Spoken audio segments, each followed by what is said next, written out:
So my question for you is, when are you going to display some faith? I'm going to tell this testimony real quick, and I'm going to jump on off of here and go on about my business.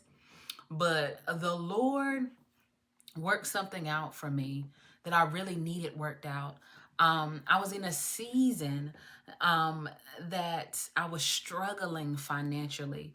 And it got to a point that every seed that I sowed, baby, it was a sacrifice, okay? And when I tell you it was a sacrifice, because baby, the truth of the matter is, the seeds that I was sowing, baby, I didn't have the money in the bank to back it up. So I had to borrow. I had to do what I had to do in today's society. But one thing I made up in my mind that I was going to do is I was going to obey the Lord, and I was going to be a giver. I was going to make sure that I contributed a portion of my earnings faithfully. I was going to make sure that I gave us an offering every time I went to the house of the Lord. And I was even going to make sure, at one point in time during this experience, I was looking at something that someone was building for the Lord. And the Lord, I remember he told me to sow a seed into what they were building. And I was like, look, Lord, like, come on now. I don't look.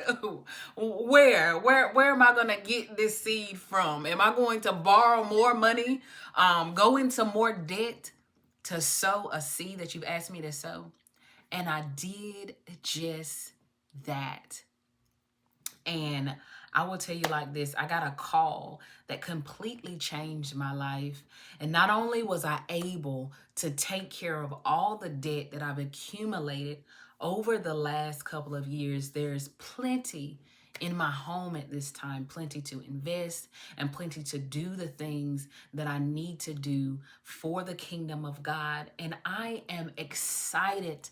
And one of the reasons that I know God decided to shift my situation is because undeniably, he could not resist the faith that I carried in the season, even when things did not look favorable for me. So I challenge you, step into the action of faith, and not just with your mouth. Let's see what you can do.